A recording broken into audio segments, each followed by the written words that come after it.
नमस्कार दोस्तों, जय हिंद, वंदे मातरम। आप सभी का स्वागत अभिनंदन है टीटी फैमिली शिक्षकों के परिवार जायसवाल कोचिंग सेंटर पर, पावर्ड बाय शिक्षा ही प्रकाश है।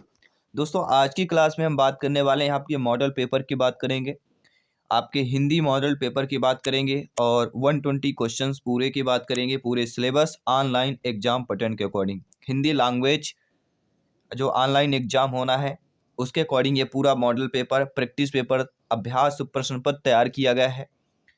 और 7 PM में आपके जो दोस्तों पेडागोजी का भी जो प्रीवियस की क्लास चल रही है, और 7 PM में जो पहला पार्ट आपके 30 नंबर का है वो हम करने वाले हैं प्रैक्टिस लाइव क्लास के माध्यम से। तो 7 PM की क्लास अवश्य ज्वाइन कीजिएगा। तो चलिए सभी लोग तैयार हो जाइए ये 120 क्वेश्चन अटेंड करने के लिए। भाग जो आपका सेकंड भाग है उस पर हम करेंगे, जिसमें से आपका जो है पहला प्रश्न पूछा जा रहा है कि चा छा जा झा अइया का उच्चारण क्या होता है।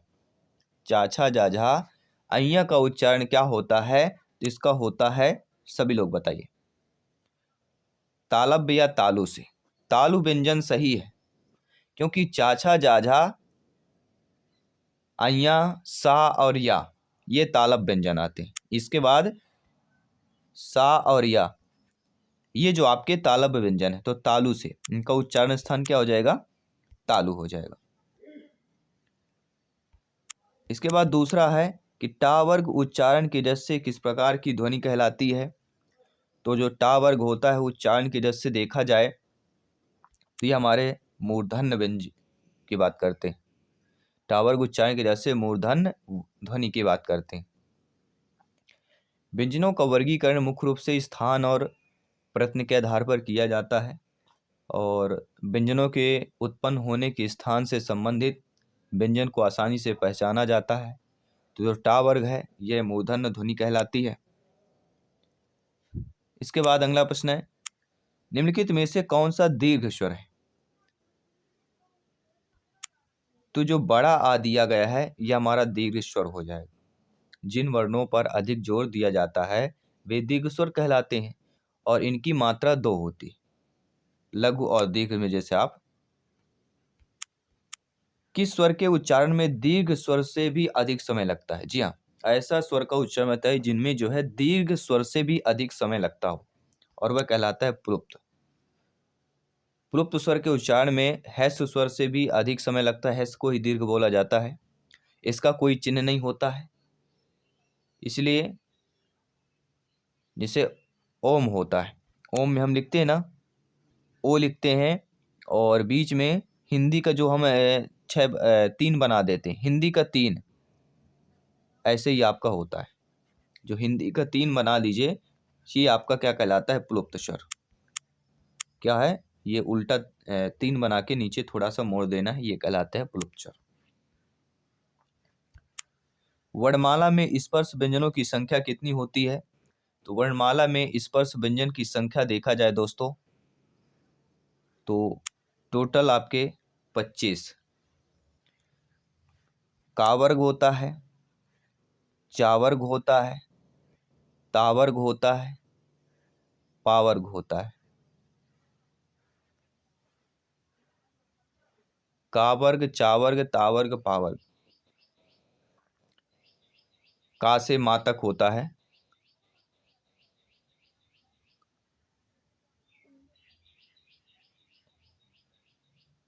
ठीक है।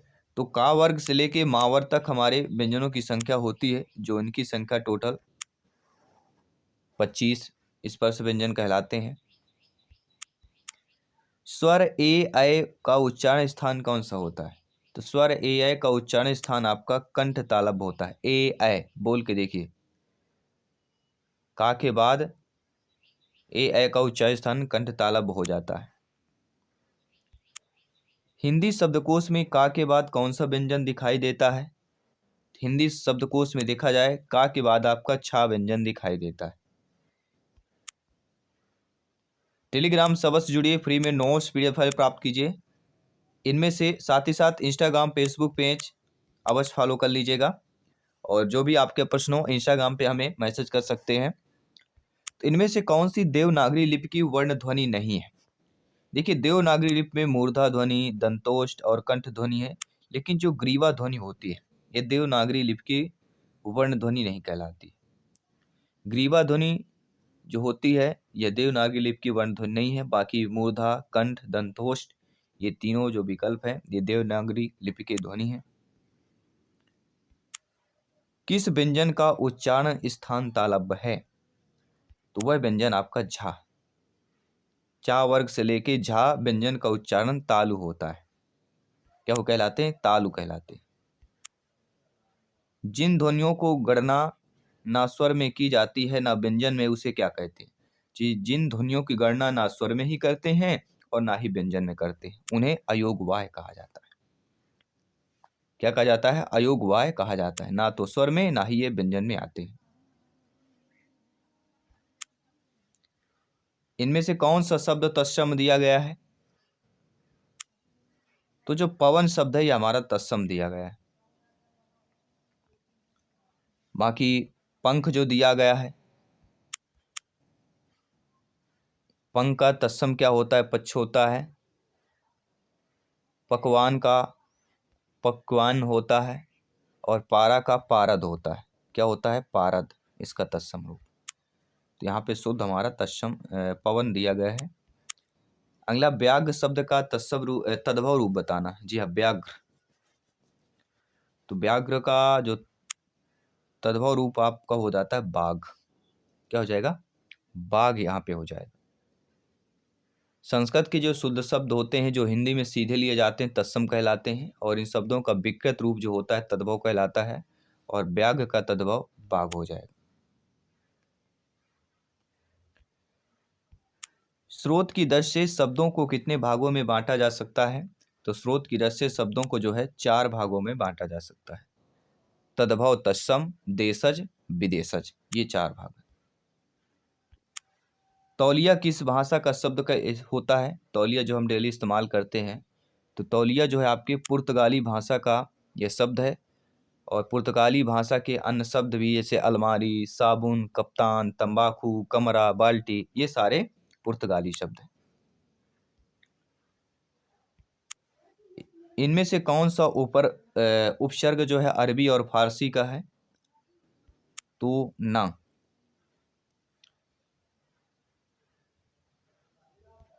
उप, कु और पर, उप, कु, सु, सा, पर, ये उपसर्ग हिंदी के हैं। जबकि ना हो गया, इसके बाद आपका आता है ना के बाद वध हो गया, ठीक है, वध के बाद बड़ा ला हो गया, ना, वध, ला, ये क्या हो जाते हैं? ये अरबी या फारसी के उपसर्ग कहलाते हैं। और जैसे काबिल एक शब्द है, काबिल, ये भी आपके अरबी और फारसी का शब्द है।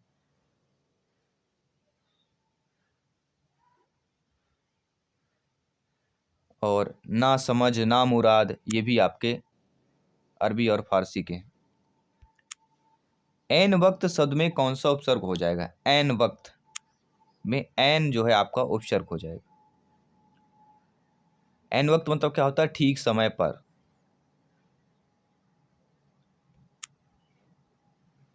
अगला प्रश्न है, इनमें से त्रा प्रत्यय से बना हुआ शब्द कौन सा है? त्रा प्रत्यय से बना हुआ शब्द, तो पितृभक्ति। जो पितृभक्ति है त्रा प्रत्यय से बना हुआ है। त्रा जो है तद्धित प्रत्यय कहलाता है। क्या कहलाता है? तद्धित प्रत्यय कहलाता है। अगला है, दासत्व में कौन सा प्रत्यय प्रयुक्त हुआ है? तो दासत्व में त्व त्व प्रत्यय, आधा त्व और वाह, ये प्रत्यय आपका प्रयुक्त हुआ है। इसके बाद है उड्डयन का संधि विच्छेद क्या हो जाएगा? तो उड्डयन का संधि विच्छेद उत धन डयन, जहां ता में हलंत लगा हो। उत धन डयन बराबर उड्डयन की बात करते हैं। और यहाँ पे कौन सा व्यंजन संधि का यह उदाहरण हो जाएगा। दो वर्णों के मेल से होने वाले विकार या परिवर्तन को क्या कहा जाता है? उसी को ही संधि कहते हैं। संधि, समास, प्रत्यय, इनके आपके परिभाषाएं भी पूछी जा सकती है। कला प्रवीण में कौन सा समास हो जाएगा? तो कला प्रवीण की बात करते हैं तो इसमें आपका तत्पुरुष समास हो जाएगा। जिस समासिक पद में दूसरे पद की प्रधानता होती, प्रवीण में इसमें प्रधानता दी गई है, तो विभक्ति चिन्ह लुप्त हो जाता है तो उसे तत्पुरुष कहते हैं। जैसे कला प्रवीण मतलब कला में प्रवीण। राज दरबार में कौन सा समास हो जाएगा? तो राज दरबार में आपका तत्पुरुष समास हो जाएगा। राज दरबार शब्द में संबंध कारक तत्पुरुष समास है, संबंध कारक है। और इसका समास विग्रह होगा राजा का दरबार। तो जहाँ पे का के की आता है, संबंध की बात करते हैं। उद्देश्य में कर्ता के साथ क्या रहता है? तो उद्देश्य में कर्ता के साथ और क्या रहता है ये आपको बताना है। तो हमारा कर्ता और विस्तार हो जाएगा। हो जाएगा कर्ता और विस्तार। मुझे बताओ तो तुम्हारा जन्म कब और कहाँ हुआ था, वाक्य का भेद कौन सा हो जाएगा? मुझे बताओ तो तुम्हारा जन्म कब और कहाँ हुआ था, ये वाक्य का भेद हमारा कहलाएगा मिश्र वाक्य हो जाएगा।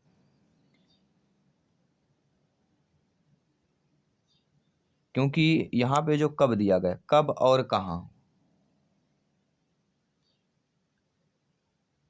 कब कहाँ हुआ था, तो ये हमारा मिश्र वाक्य हो जाएगा। पद परिचय को क्या नहीं कहा जाता है? तो पद परिचय को आपके पद संगठन नहीं कहा जाता है। जो पद परिचय होते हैं, पद परिचय को पद संगठन नहीं कहते हैं। बाकी पद निर्देशन, पद निर्णय और पदान्वय कहते हैं, लेकिन पद संगठन नहीं कहते हैं। एक ही विधेय हो उसमें क्या बोला जाता है? जिसका एक ही विधेय हो, एक ही विधेय हो जिसमें कौन सा वाक्य होगा? वह आपका सरल वाक्य होगा। जिसमें एक ही विधेय होता है वह हमारा सरल वाक्य कहलाता है। सभी चिट्ठियां डाक से भेजी गईं, इसमें कर्ता कौन सा है? तो सभी चिट्ठियां डाक से भेजी गईं, डाक इसमें करता है। डाक से भेजी गईं, किसके द्वारा भेजी गईं? डाक से। तो यहाँ पे कर्ता हमारा क्या हो जाएगा? डाक से। तो डाक शब्द यहाँ पे कर्ता हो जाएगा। भाई भेज कौन रहा है? डाक तो भेज रहा है, तो वह कर्ता हो जाएगा। मिश्र वाक्य की पहचान करना। मिश्र वाक्य में पहचान कैसे हम करते हैं? तो मिश्र वाक्य की पहचान हमारे होगा, उसके पास जो था वह खो गया। उसके पास जो था वह खो गया। यहाँ पे देखिए आपका हलंत लगा हुआ है, बाकी किसी में नहीं लगा हुआ है, तो अलग ही आपको दिख रहा है। इनमें दो शब्द, दो वाक्यों को जोड़ा गया है। सड़कें चौड़ी बनाई गई है, इसमें चौड़ी का शब्द क्या है? सड़कें कैसे बनाई गई हैं? चौड़ी बनाई गई हैं। तो चौड़ी यहाँ पे क्या हो जाएगा? पूरक हो जाएगा। वाक्य में प्रयुक्त जो चौड़ी है वह एक हमारा पूरक कहला जाएगा। इनमें से कौन सा वाक्य सरल वाक्य नहीं है? देखिए आप सभी लोग जानते हैं कि लड़का दौड़ता है, बंदर पेड़ पर चढ़ रहे थे, मैंने लड़के को बुलाया, ये तीनों सरल वाक्य हैं। लेकिन इस मेले का उद्देश्य है कि व्यापार में वृद्धि हो। यहाँ पे की दे दिया गया, तो ये तो सरल वाक्य नहीं हो रहा आपका। रचना के आधार पर वाक्य तीन प्रकार के होते हैं। जिन वाक्यों में केवल एक ही उद्देश्य होता है, एक ही विधेय होता है, सरल वाक्य होता है। और जिन वाक्यों में दो या दो से अधिक सरल वाक्य या योजक चिन्ह होते हैं, संयुक्त वाक्य होता है। जैसे उसने परिश्रम किया किंतु सफलता नहीं मिली। इसमें योजक चिन्ह क्या होता है? संयुक्त वाक्य हम कैसे पहचानते हैं संयुक्त वाक्य है? तो संयुक्त वाक्य की पहचान है और, फिर भी, नहीं तो, किंतु, अतः, परंतु। ठीक है, ये सारे पहचान होते हैं। तीसरा होता है मिश्र वाक्य।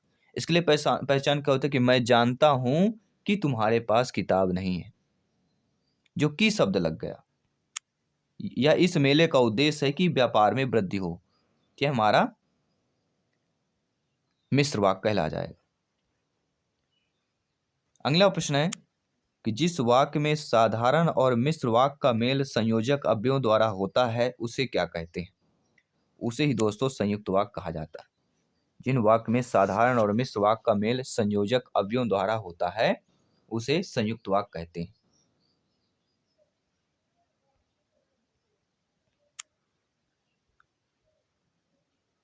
अगला प्रश्न है, तुम कहाँ जा रहे हो, वाक्य का प्रकार स्पष्ट करना है। तुम कहाँ जा रहे हो मतलब यहाँ पे प्रश्नवाचक वाक्य हो जाए। यहाँ पे प्रश्नवाचक चिन्ह ही लगा हुआ है, तो इसमें तो कोई दुविधा नहीं होगी आपको। जयशंकर प्रसाद की प्रथम कहानी कौन सी है? जयशंकर प्रसाद की प्रथम कहानी आपकी ग्राम। क्या हो जाएगी प्रथम कहानी? ग्राम है। जयशंकर द्वारा अन्य कहानियां जैसे छाया, आकाशदीप, आंधी, इंद्रजाल, प्रतिध्वनि, ये सारे इनकी रचना है, लेकिन ग्राम इनकी पहली प्रथम कहानी है। साहित्य अकादमी द्वारा पुरस्कृत रचना ताप के ताए हुए दिन किसके हैं? तो साहित्य अकादमी द्वारा पुरस्कृत रचना ताप के ताए हुए दिन, ये किसकी है? त्रिलोचन। हिंदी के विख्यात साहित्यकार त्रिलोचन द्वारा रचित एक कविता संग्रह है। इस रचना के लिए इन्हें जो है दोस्तों आपके 1981, जी हाँ 1981 में जो है साहित्य अकादमी पुरस्कार से सम्मानित किया गया था त्रिलोचन जी को। जाग पड़ता नेत्र देख बड़े बड़े, हीरकों में गोल नीलम है जड़े, इनमें कौन सा अलंकार है? तो जाग पड़ता नेत्र देख बड़े बड़े, हीरकों में गोल नीलम है जड़े, इनमें कौन सा अलंकार होगा? इसमें आपका वस्तु प्रेक्षा अलंकार हो जाएगा। जब किसी पद में एक वस्तु में दूसरी वस्तु की संभावना प्रकट की जाती है वहां वस्तु प्रेक्षा अलंकार माना जाता है, और इसे स्वरूपोत्प्रेक्षा अलंकार भी कहा जाता है। स्वरूपोत्प्रेक्षा अलंकार, इसको वस्तु प्रेक्षा की बात करते हैं। नो डाउट सभी लोग समझ गए हैं। कितनी नाव में कितनी बार के रचनाकार कौन है? तो कितनी नाव में कितनी बार के रचनाकार कहलाते हैं? धर्मवीर भारती। क्या हो जाएगा? कितनी नाव में कितनी बार के रचनाकार हो जाएंगे? धर्मवीर भारती होंगे या कोई और होगा? सभी लोग बताइए। यहाँ पे मिसप्रिंट है, धर्मवीर भारती नहीं होगा, ना ही रघुवीर होगा, ना चौधरी जी है, ना कोहली जी हैं। तो कितनी नाव में कितनी बार रचना के रचयिता सच्चिदानंद हीरानंद वात्स्यायन अज्ञ हैं जी। चिंता, विपगता, बावरा, अहेरी, ये सारी इनकी रचनाएं हैं। अपने अपने अजनबी, तो सच्चिदानंद हीरानंद वात्स्यायन अज्ञ की बात करते हैं, सही हो ऑप्शन हो। निहार किसकी रचना है दोस्तों? तो निहार जो है आपके महादेवी वर्मा द्वारा लिखित एक रचना है। रश्मि, नीरजा, दीपशिखा, इनकी अन्य भी रचनाएं हैं महादेवी वर्मा की। संस्कृत की 4 अध्याय किसकी रचना? संस्कृत के 4 अध्याय, तो हम बात करेंगे रामधारी सिंह दिनकर की बात करेंगे, रचना है इनकी। रचनाएं हैं कुरुक्षेत्र, रश्मरथी, उर्वशी, परशुराम की प्रतिज्ञा, हाहाकार, इनकी अन्य रचनाएं हैं। हिमक्रीटनी किसकी रचना है? सभी लोग बताइए। तो हिमक्रीटनी जो है आपके माखनलाल चतुर्वेदी जी की रचना है। हिम तरंगिणी, युग चरण, समर्पण, ये सारी इनकी अन्य रचनाएं हैं। साहित्य जनता की चित्रवत का संचित प्रतिबिंब होता है, यह किसका प्रसिद्ध कथन है? तो ये दोस्तों आपके रामचंद्र शुक्ल जी का प्रसिद्ध कथन हो जाता है। एक कहानी यह भी आत्मकथा के रचनाकार कौन है? एक कहानी यह भी आत्मकथा के रचनाकार मन्नू भंडारी जी हैं, और इनकी अन्य रचना भी है। मैं हार गई, एक प्लेट सैलाब, आंखों देखा झूठ, इनकी अन्य रचनाएं हैं मन्नू भंडारी जी की। समय सरगम उपन्यास किसकी कृति है? समय सरगम जो उपन्यास है यह कृष्णा सोबती की कृति हो जाती है, और इनकी अन्य जो उपन्यास है वह है सूरजमुखी और जिंदगी नामा, इनकी अन्य जो उपन्यास हैं। भारत भारतीय पुरस्कार 2014 किस साहित्यकार को मिला? तो वह काशीनाथ सिंह, प्रसिद्ध कथाकार जो काशीनाथ सिंह है, इनको 2014 में भारत भारती पुरस्कार से सम्मानित किया गया था। फिर भी कुछ रह जाएगा कृति के रचनाकार कौन है? फिर भी कुछ रह जाएगा विश्वनाथ तिवारी जी की रचनाकार है। विश्वनाथ तिवारी जी गोरखपुर से प्रकाशित होने वाली दस्तावेज नामक साहित्यिक त्रैमासिक पत्रिका के संस्थापक और संपादक हैं। दोस्तों कमायनी के रचनाकार कौन? कमायनी सभी लोग जानते हैं।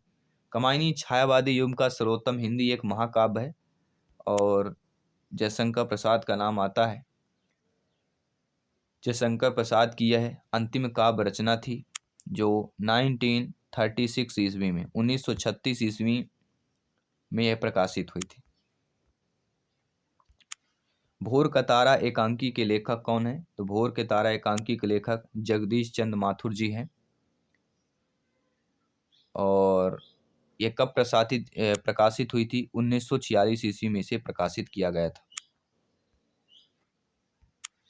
निम्नलिखित में से कौन सी रचना तुलसीदास जी की नहीं? रामचरितमानस, गीतावली, श्री कृष्ण गीतावली, ये तीनों रचनाएं तुलसीदास की है। लेकिन भक्तमाल के रचयिता नाभा दास या नाभा जी। अगला प्रश्न देख लेते हैं।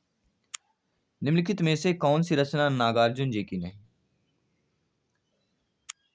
तो रतिनाथ की चाची, बाबा बटेसरनाथ, इमतरिया, ये तीनों रचनाएं नागार्जुन जी की है। लेकिन दादा कामरेड ये नागार्जुन जी की रचना नहीं है। दादा कामरेड यशपाल का पहला उपन्यास था। किसका? यशपाल जी का पहला उपन्यास था। हिंदी साहित्य की भूमिका के लेखक कौन है? हिंदी साहित्य की भूमिका के लेखक हजारी प्रसाद द्विवेदी जी। और ये कब लिखी गई? 1940 ईस्वी में लिखी गई थी।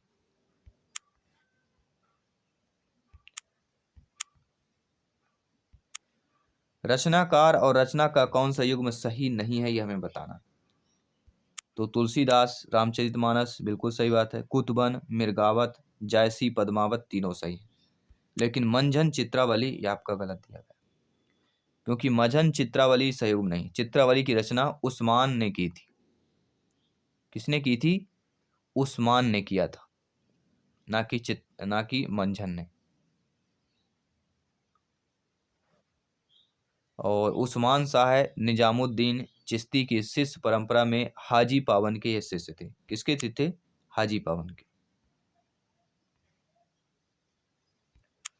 कछुआ धर्म और मरेसिस मोहि कुठाव किसकी रचना है? कछुआ धर्म और मारे से मोहि कुठाव ये किसकी रचना है? तो ये रचना आपके चंद्रधर शर्मा गुलेरी जी की रचना हो जाती है। कछुआ धर्म और मारे से मोठी कुठाव। अगला है निर्मला उपन्यास के लेखक कौन है?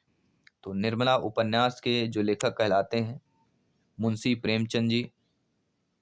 ये हिंदी उपन्यास है। इसका प्रकाशन जो हुआ था 1927 में हुआ था, निर्मला उपन्यास का। और यह दहेज प्रथा पर अनमोल विवाह को आधार बनाकर यह उपन्यास लेखन जो है आरंभ किया गया था। तो दहेज प्रथा से संबंधित है। हुंकार काव्य संग्रह के रचयिता कौन है? हुंकार काव्य। तो हुंकार की जब भी बात की जाती है रामधारी सिंह दिनकर का नाम आता है। हुंकार काव्य संग्रह इन्हीं की रचना है, रामधारी सिंह दिनकर जी की।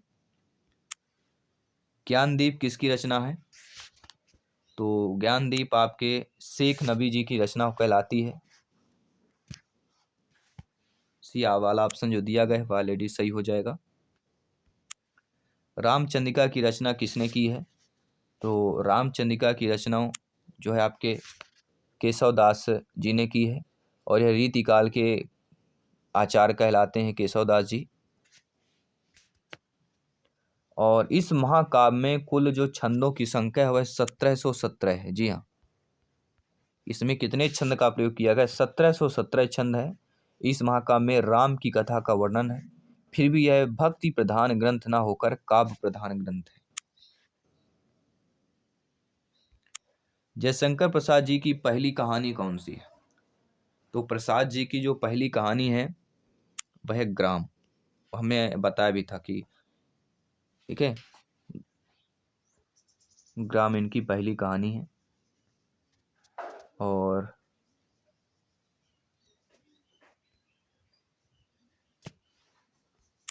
इसके बाद अगला प्रश्न देख लेते हैं। सीता वनवास से संबंधित एक काव्य रचना कौन सी थी?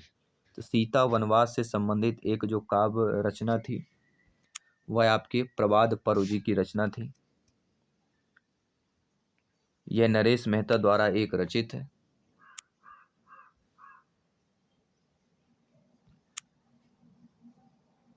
समानाधिकरण शब्दों के मध्य में किस विराम चिन्ह का प्रयोग होता है? तो इसमें दोस्तों आपके जो समानाधिकरण शब्द होते हैं उनमें अल्प विराम का प्रयोग होता है। अगला प्रश्न देख लेते हैं। प्रश्नवाचक और विस्मयादि बोधक को छोड़कर सभी वाक्यों के अंत में क्या प्रयुक्त होता है? तो प्रश्नवाचक और विस्मयादि शब्दों को वाक्यों को छोड़ दिया जाए तो सभी वाक्यों में अंत में आपके पूर्ण विराम का प्रयोग होता है। पूर्ण विराम का। इनमें से कौन सा तरु का पर्यायवाची नहीं? तो हमें मालूम होना चाहिए तरु का पर्यायवाची वृक्ष, बिटप, द्रुम होता है लेकिन पग नहीं होता। ठीक है।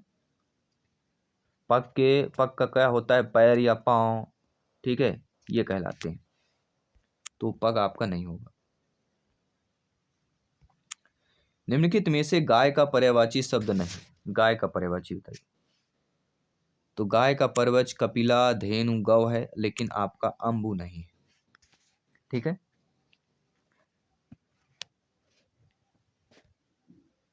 धेनु, गौरी, गावी, हिंदू माता, सुरभि, दोगदी।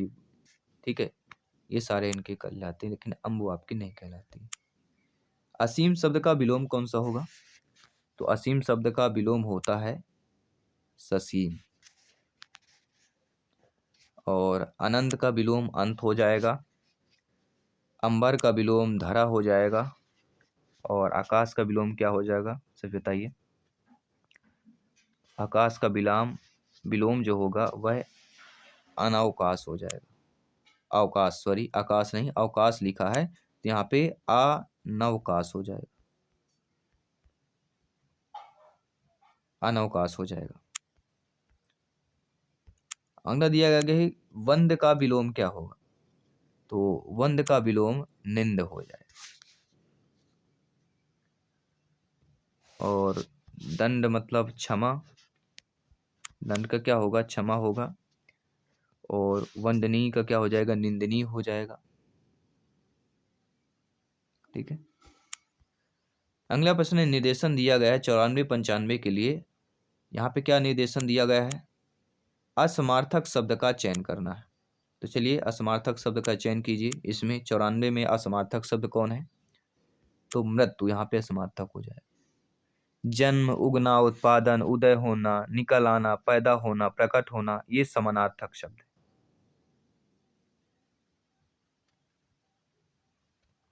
लेकिन मृत्यु आपका असमार्थक शब्द हो जाए।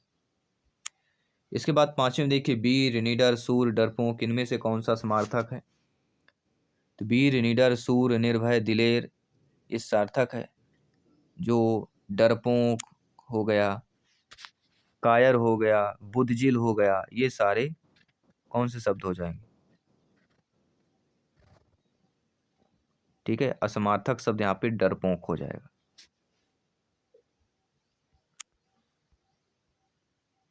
अगला जो प्रश्न है बहुत ही इंटरेस्टेड प्रश्न है। इनमें से कौन सा शब्द अरुण शब्द का अर्थ नहीं है? सभी लोग बताइए। तो अरुण शब्द का अर्थ आपका कर्ण नहीं होता है, बाकी गरुण होता है, केसर होता है, सिंदूर होता है। ठीक है। अगला, इनमें से कौन सा शब्द घट शब्द का अर्थ नहीं होगा? तो घट शब्द का अर्थ होता है मन, शरीर, घड़ा। क्या होता है? मन, शरीर, घड़ा। और घट का अर्थ समूह आपका नहीं होता। जिस पर हमला न किया गया हो, इस वाक्यांश के लिए उपयुक्त शब्द में कौन सा होगा? जिस पर हमला न किया गया हो तो वह कहलाता है अनाक्रांत। जबकि आक्रामक और आक्रांता का अर्थ पर हमला करने वाला या हमला के लिए तैयार होने वाले से है। और अयोध्या का अर्थ होता है अयोध्या का अर्थ क्या है? जिसको युद्ध में हराया ना जा सके उसको अयोध्या कहते हैं।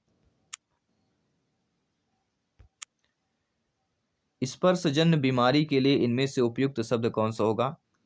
तो स्पर्शजन्य बीमारी के लिए उपयुक्त जो शब्द हो जाता है वो हो जाए संक्रामक।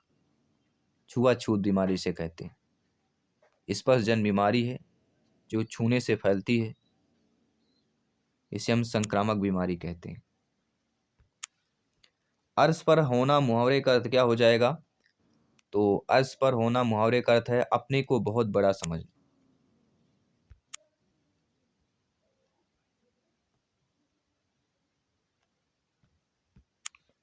आदमी पानी का बुलबुला है, इस लोकोक्ति का अर्थ क्या हो जाएगा? इसका अर्थ होगा मनुष्य जो जीवन है वह नश्वर है।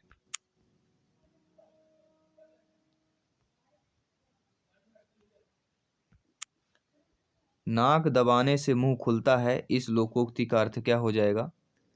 तो नाक दबाने से मुंह खुलता है मतलब कठोरता से कार्य सिद्ध होता है।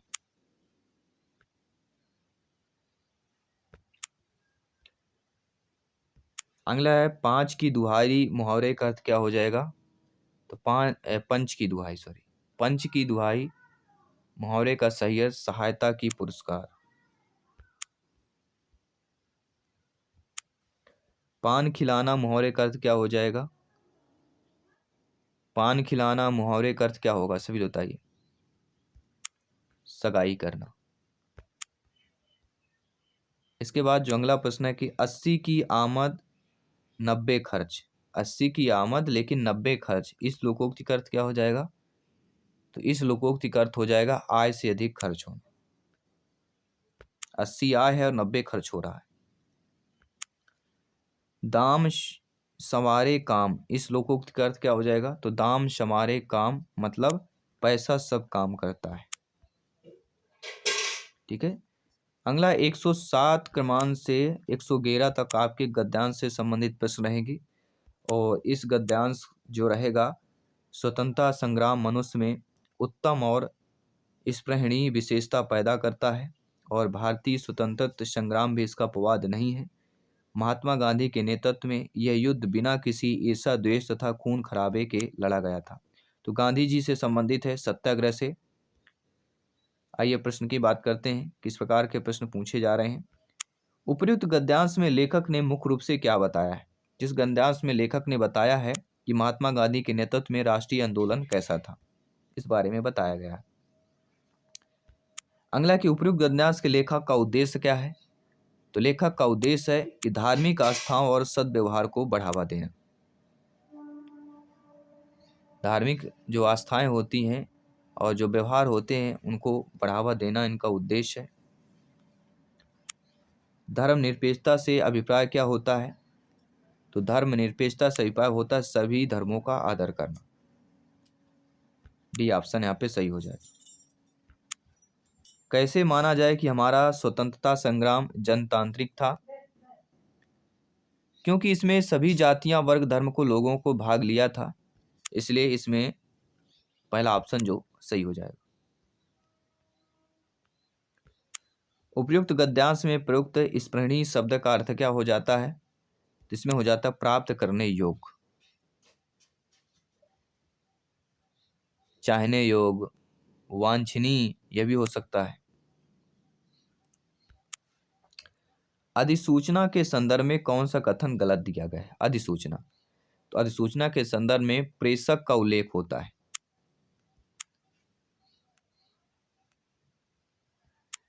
यह हमारा कथन जो है गलत दिया गया है।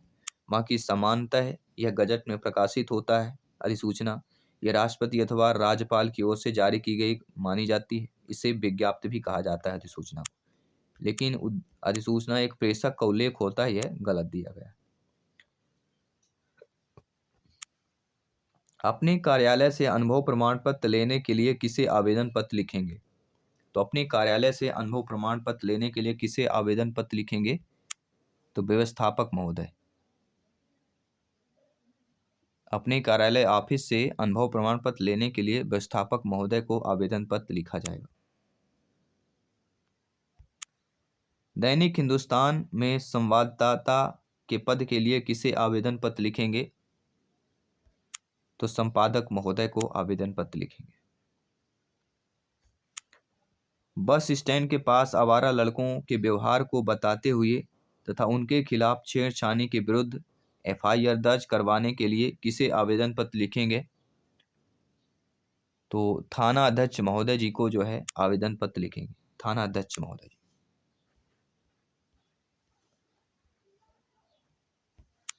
इनमें से कौन से कवि हस्तछाप से सम्मिलित नहीं है? तो गोविंद स्वामी, सूरदास, छीस स्वामी ये तीनों अष्टछाप में सम्मिलित हैं, लेकिन हरिदास जो है आपके अष्टछाप में सम्मिलित नहीं है। और भी है कृष्णदास, गोविंद स्वामी, छीत स्वामी, चतुर्भुज दास, सूरदास, ठीक है, परमानंद दास, ये सारे आपके अष्टछपी के। किस रचना के बारे में प्रसिद्ध है कि इसे पढ़ने के लिए बहुत से लोगों ने हिंदी सीखी? और वह आपकी है चंद्रकांता।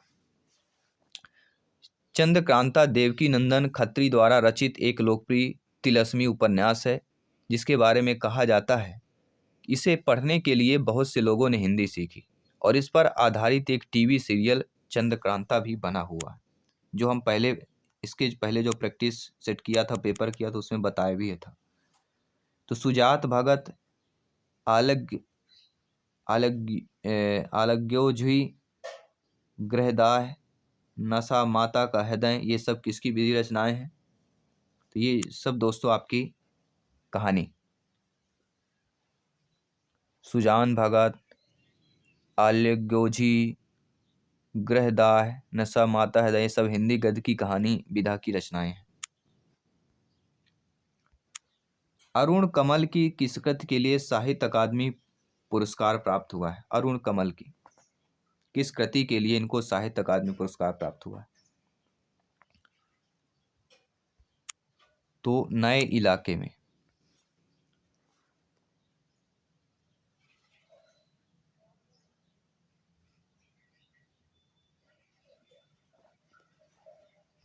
अगला प्रश्न है, इनमें से कौन सी भाषा द्रविड़ भाषा नहीं?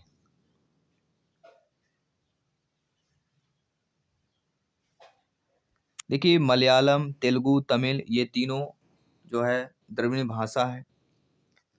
मतलब ये जो भाषाएं हैं द्रविड़ परिवार की भाषाएं हैं, जबकि आपकी सौराष्ट्र हो गई, ये द्रविड़ भाषा की परिवार नहीं है। यह एक गुजराती एक बोली है। सौराष्ट्र क्या है? एक गुजराती बोली है। तो बात कर लेते हैं अगले प्रश्न की। अगला प्रश्न स्क्रीन पर दिया गया है कि इनमें से कौन सी भाषा द्रविड़ परिवार की भाषा है? उड़िया, बांग्ला, असमिया या कन्नड़? तो इनमें से द्रविड़ परिवार की भाषा कौन सी कहला जाती है? कौन सी भाषा द्रविड़ परिवार की है? तो वह होगी कन्नड़ दोस्तों। कन्नड़ द्रविड़ परिवार की भाषा है। डी ऑप्शन सही हो जाएगा। आम के पत्ते किसकी रचना है जिसके रचनाकार को व्यास सम्मान भी मिला है? आम के पत्ते। तो आम के पत्ते जो दोस्तों वह रामदरस मिश्र जी की रचना है, और इस रचना पर व्यास सम्मान प्रदान किया गया है रामदरस मिश्र जी को। अगला प्रश्न है, हिंदी में साहित्य अकादमी पुरस्कार सर्वप्रथम किस साहित्यकार को मिला था? हजारी प्रसाद द्विवेदी, भारत भूषण अग्रवाल, राहुल शंकरत्यायन या माखनलाल चतुर्वेदी? हिंदी में साहित्य अकादमी पुरस्कार सर्वप्रथम किस साहित्यकार को मिला था? वह माखनलाल चतुर्वेदी। साहित्य अकादमी पुरस्कार 1955 में प्रारंभ हुआ। 1955 का साहित्य अकादमी पुरस्कार, जो कि प्रथम पुरस्कार माखनलाल चतुर्वेदी जी को उनकी रचना हिम तरंगिणी के लिए प्रदान किया गया था। किसी रचना के लिए? हिम तरंगिणी के लिए इनको मिला था। द्वैताद्वैतवाद के प्रवर्तक आचार्य कौन माने जाते हैं? तो द्वैताद्वैतवाद के प्रवर्तक आचार्य जो माने जाते हैं वह आपके निम्बार्क। आचार्य निम्बार्काचार्य जी हैं। इनके द्वारा चलाए गए संप्रदाय को निम्बार्क संप्रदाय भी कहते हैं। निम्बार्क संप्रदाय को हंस संप्रदाय तथा सनकादि संप्रदाय भी कहा जाता है। तो निम्बार्क को हंस संप्रदाय भी कहा जाता है। अगला प्रश्न है, पंजाबी भाषा का उद्भव किस अपभ्रंश से माना जाता है? पैसाची अपभ्रंश, शौरसैनी, अर्धमगधी या ब्राचर अपभ्रंश? तो पंजाबी भाषा का उद्भव किस अपभ्रंश से माना जाता है? तो वह हो जाएगा पैसाची अपभ्रंश। पहला ऑप्शन सही हो जाएगा। पथ के साथी किस विधा की रचना है? तो पथ के साथी जो है आपकी रेखा चित्र विधा की रचना है। यह महादेवी वर्मा द्वारा जो रचित है पथ के साथी। किस कृति के लिए गिरिराज किशोर को साहित्य अकादमी पुरस्कार प्राप्त हुआ है? तो गिरिराज किशोर जी को जो है साहित्य अकादमी पुरस्कार जो जिस कृति के लिए प्राप्त हुआ है वह कृति है ढाई घर। ढाई घर रचना के लिए गिरिराज किशोर को साहित्य अकादमी पुरस्कार से सम्मानित किया गया था। चित्रमुग्दल को उनकी किस कृति के लिए साहित्य अकादमी पुरस्कार से पुरस्कृत किया गया है? वह post box number 203। Post box number 203 Nala Sopara के लिए चित्रा मुग्दल को साहित्य अकादमी पुरस्कार से सम्मानित किया गया। यह कृति हमारे समाज के खास किन्नर तबके आधार पर लिखी गई है और जिसकी ज़्यादतियों और अजीबोगरीब हरकतों से हम अमूमन दो चार होते हैं, पर उनकी जीवन शैली हमारे लिए रहस्य है एक। Post box number 203।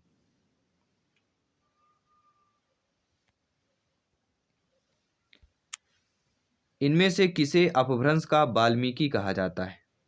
जी हाँ, अपभ्रंश का वाल्मीकि किसे कहा जाता है? और वह स्वयंभू। स्वयंभू को अपभ्रंश का वाल्मीकि कहा जाता है और इनके पिता का नाम मारुत देव था और माता का नाम पद्मिनी था। इनमें से खड़ी बोली हिंदी के पहले कवि कौन है? तो खड़ी बोली हिंदी के पहले कवि यहाँ पे बताना है आपको, वह कौन है? तो वह आपके अमीर खुसरो। खड़ी बोली हिंदी के पहले कवि अमीर खुसरो जी हैं। वे पहेलियां एवं मुकरियों के लिए जाने जाते हैं। तो पहेलियां और किसके लिए? मुकरियों के लिए अमीर खुसरो जाने जाते हैं। इनमें से खड़ी बोली का प्रथम महाकाव्य कौन सा है? भक्ति सागर, प्रिय प्रवास, प्रेम सागर, सुख सागर। तो खड़ी बोली का, जी हाँ, खड़ी बोली का प्रथम महाकाव्य बताइए। और वह आपका है प्रिय प्रवास। प्रिय प्रवास अयोध्या सिंह उपाध्याय हरिऔध द्वारा रचित खड़ी बोली का प्रथम महाकाव्य है। और अयोध्या सिंह उपाध्याय हरिऔध की जो अन्य रचनाएं हैं जैसे चुभते चौपदे, पद्म प्रसून, रस कलश, ये सारी किसकी रचना? हरिऔध की रचना है। इनमें से कौन सी भाषा जो है भारूपी भाषा परिवार की शाखा है? और वह कहलाती है आर्मीनी। आर्मीनी भाषा भारोपी भाषा परिवार की शाखा है। यह भाषा मेसोपोटामिया तथा काकेशस पर्वत की मध्यवर्ती घाटियों और काले सागर के दक्षिण पूर्वी प्रदेशों की यह बोली बोली जाती है, अर्मीनी। श्री लाल शुक्ल को किस उपन्यास के लिए कई सारे पुरस्कार प्राप्त हुए हैं? तो श्री लाल शुक्ल जी को जिस उपन्यास के लिए कई सारे पुरस्कार प्राप्त हुए हैं वह उपन्यास आपका कौन सा कहला जाता है? सभी लोग बताइए। तो वह उपन्यास है आपका राग दरबारी। कौन सा उपन्यास है आपका? राग दरबारी उपन्यास। राग दरबारी उपन्यास के लिए कई सारे पुरस्कार प्राप्त हुए हैं। उपन्यास जो है गांव की कथा के माध्यम में से जो है आधुनिक भारतीय जीवन की मूलहीनता को सहजता और निर्ममता से अनाकृत करता है। तो राग दरबारी की बात करेंगे।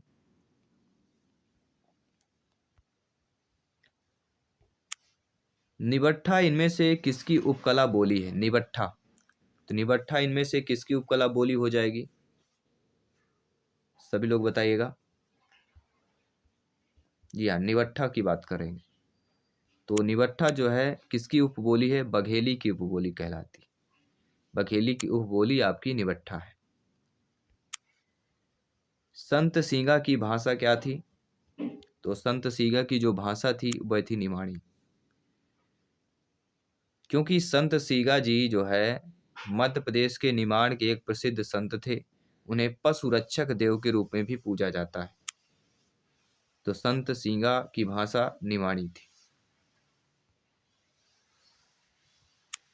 आग और राग का कवि किसे कहा जाता है?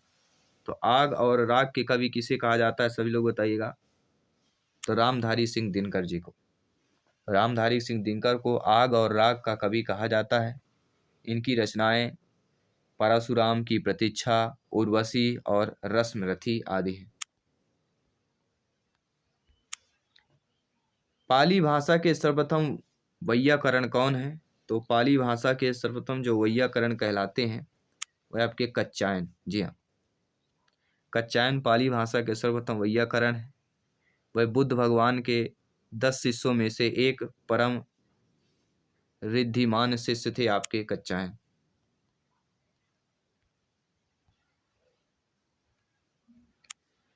बनाफरी इनमें से किस बोली की उपबोली है? बनाफरी, तो बनाफरी जो है दोस्तों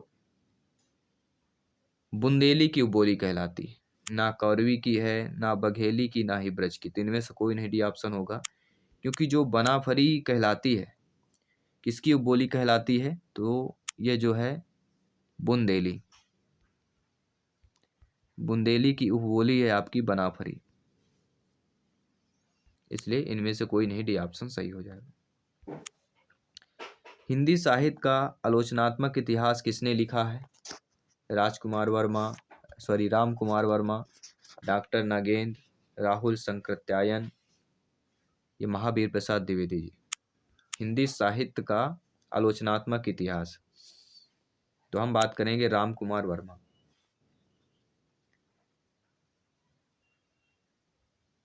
डॉक्टर नगेंद्र की अगर बात करते हैं तो हिंदी साहित्य का इतिहास और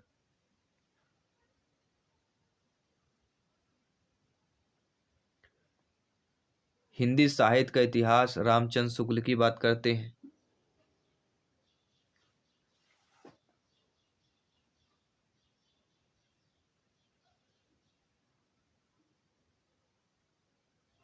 ठीक है, लेकिन आलोचनात्मक इतिहास की बात की जाती है राम कुमार वर्मा की। मंगलेश डबराल को किस कृति पर साहित्य अकादमी पुरस्कार प्राप्त हुआ है? किसकी बात करेंगे? मंगलेश डबराल। तो हम बात करेंगे हम जो देखते हैं। हम जो देखते हैं कि रचना पर मंगलेश डबराल को साहित्य अकादमी पुरस्कार से सम्मानित किया गया। ये उनके द्वारा रचित एक कविता संग्रह है और इनके द्वारा रचित अन्य काव्य भी संग्रह हैं, जैसे नए युग में शत्रु, आवाज भी एक जगह, पहाड़ पर लालटेन, घर का रास्ता, हम जो देखते हैं। आचार्य रामचंद्र शुक्ल ने तुलसी के प्रमाणिक ग्रंथों की संख्या कितनी मानी है? 10, 8, 11, 12। तो आचार्य रामचंद्र शुक्ल जी ने तुलसी के प्रमाणिक ग्रंथों की संख्या जो मानी है वह दोस्तों है 12। कितने हो जाएंगे? 12 मानी है। अगला प्रश्न है, गिरजा कुमार माथुर कृत मैं वक्त के हूँ सामने के लिए कौन सा पुरस्कार हुआ? तो गिरजा कुमार माथुर का एक कृत है कि मैं वक्त के हूँ सामने, इसके लिए उन्हें कौन सा पुरस्कार प्राप्त हुआ है? तो इसके लिए गिरजा कुमार माथुर के लिए जो पुरस्कार प्राप्त हुआ है वह है साहित्य अकादमी पुरस्कार। गिरजा कुमार माथुर को उनकी रचना वक्त के हूँ मैं सामने के लिए साहित्य अकादमी पुरस्कार से सम्मानित किया गया था। वीर रस इनमें से कौन से गुण की प्रधानता रहती है? तो जब भी वीर रस की बात की जाती है तो ओज की बात करते हैं। वीर रस की स्थायी भाव उत्साह है तथा ओज इसका प्रमुख गुण है, और प्रसाद और माधुर्य श्रृंगार रस इसके गुण हैं। जैसे खूब लड़ी मर्दानी वह तो झांसी वाली रानी थी, बुंदेलों के मुख हमने सुनी कहानी थी। ठीक है, तो यहाँ पे ओज की बात करते हैं। अगला है, अन्याय सहकर बैठे रहना यह महादुष्कर्म है, न्यायार्थ के अपने बंधु को भी दंड देना धर्म है। इस तत्व पर ही कौरवों से पांडवों का रण हुआ, जो भव्य भारतवर्ष के कल्पांत का कारण हुआ। इनमें कौन सा छंद होता है? तो इनमें जो छंद हो जाएगा वह आपका होगा हरिगीतिका। काव्य की शोभा बढ़ाने वाले चमत्कार को अलंकार कहते हैं। यह अर्थ द्वारा ही हमें बताता है, लेकिन यहाँ पे अगर छंद की बात करें तो दिए गए पद्यांश में हरिगीत का छंद है। यह एक सम्मात्रिक छंद होता है। यह 28 मात्राओं वाला छंद होता है। 16 और 12 मात्राओं पर इसमें यति होती। कितने होता है? 28 मात्राओं वाला यह छंद होता है हरिगीत का। अगला जो प्रश्न है जो ऑलरेडी आपके स्क्रीन पर है कि अलंकार के संदर्भ में कौन सा कथन सही दिया गया है। देखिए दोस्तों, अलंकार के संदर्भ में देखा जाए कि तात्पर्य मात्र के भेद से शब्द और अर्थ दोनों की पुनरुक्ति को लाटानुप्रास कहते हैं। श्रेष्ठ पदों के अनेक अर्थों का कथन श्लेष अलंकार है। भिन्नार्थ अर्थात निरर्थक स्वर व्यंजन समुदाय की आवृत्ति को यमक कहते हैं। डी ऑप्शन उपरोक्त सभी। तो उपरोक्त सभी ऑप्शन हमारा सही होगा। ये तीनों जो है अलंकार के संदर्भ में कथन सही दिए गए हैं, इसलिए डी ऑप्शन का हम चयन करेंगे। इसके बाद हम बात करते हैं आपके अगले प्रश्न की कि विश्व हिंदी दिवस कब मनाया जाता है। 26 जनवरी, 15 अगस्त, 14 सितंबर, 10 जनवरी। तो हिंदी दिवस की अगर बात करते हैं तो विश्व हिंदी दिवस कब मनाया जाता है? तो 10 जनवरी। जी हाँ, विश्व हिंदी दिवस 10 जनवरी को मनाया जाता है, जबकि राष्ट्रीय हिंदी दिवस 14 सितंबर को मनाया जाता है। अगर राष्ट्रीय हिंदी दिवस आता है तो वह 14 सितंबर को राष्ट्रीय हिंदी दिवस मनाया जाता है। निम्नलिखित में से किस भाषा को 92वें संविधान अधिनियम 2003 के तहत संविधान की 8वीं अनुसूची में नहीं शामिल किया गया है? तो 92वें संविधान संशोधन 2003 के अंतर्गत 8वीं अनुसूची में जो है तमिल को शामिल किया गया था और 8वीं अनुसूची में भारतीय भाषाओं को स्थान दिया गया है। सभी लोग बताइए। तो 92वें संविधान संशोधन 2003 के अंतर्गत 8वीं अनुसूची में तमिल को शामिल किया गया था। यहाँ पे प्रश्न कर रहा है अनुसूची में नहीं शामिल किया गया।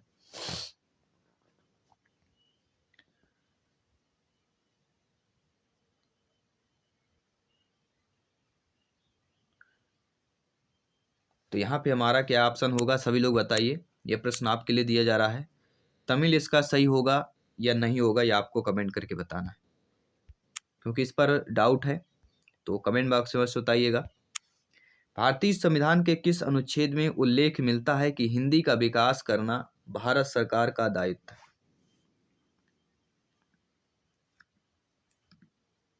तो हम बात करेंगे अनुच्छेद 351।